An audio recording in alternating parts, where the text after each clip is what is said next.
স্বামী রে ফেলাইয়া এক লাখ নাস্তা খাইতেছো, কেমনে নামতাছো গলা দিয়ে আর কেমনে টাকলাই দিতেছো পরোটা আমার ক।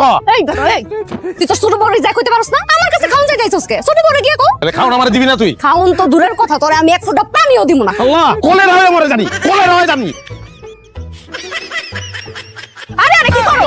ভাত খাইছো কে? তুই এখানে আমার লাগা ভাত রাখছস, এর লাগা ভাত খাইতে। এই ভাত আমি তোমার জন্য রাঁধি নাই, ভাত আমি আমার জন্য রাঁধছি। আমার ভাত আমি খাবো, যাও বাইরে। তোর ভাত তুই খাবি, তাহলে আমি খাবো কি? তুমি কি খাবে? এটা তোমার বড় বড় যাইছি গাও।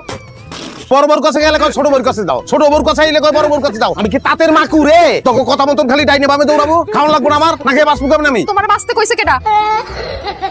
তোমার মতন স্বামী ঠাকুর আছে, আমরা দুই সতী মিলে এক লগে বিধবা থাকবো, এটা অনেক ভালো। ব্যবস্থা করতেছি আমি। আজ একটা বিরাট ফাটাফাটি হইব। কই যাইতাছো শেরানি পয়লা? খাওনের ব্যবস্থা করতে যাই, শান্তির ব্যবস্থা করতে যাই। শান্তি কোন জায়গায় আছে ওইটা আমি রাজা ভালো করে জানি।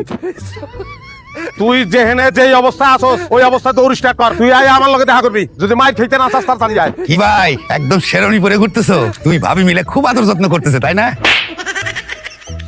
তুই পয়লা বিয়া করানোর সময় কইছিলি যে বংশীয় ঘরের মাইয়া খুব ভালো হয় নাই, আর একটা বিয়া করাইছো। আমি ভাবছিলাম এটার দিয়ে আমি সুখ পাবো, এই ডাইয়া পয়লাটার লগে মিল্লা আমার জ্বালাইতেছে, পুরুষ নির্যাতন করতেছে, বুঝছ তুই?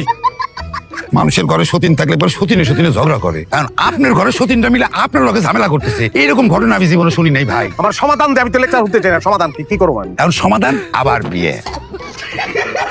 মানুষটা সেই সকালবেলা বাইরেছে, কখনো আসার নাম গুনবে না। তুমি আবার বিয়ে করছো? হ্যাঁ, কোনো সমস্যা? তোরা জীবনে আমার যে পরিমাণ অবহেলা করছো, তুমি ভালো ইচ্ছা সেই অবহেলা পূরণ করে দিও। কিন্তু ভালো পারবা না? জি লাগবে। চলো চলো চলো। আপাদের একটু সালাম করি। দেখ দেখ দেখ দেখ ভদ্রতা শিখ।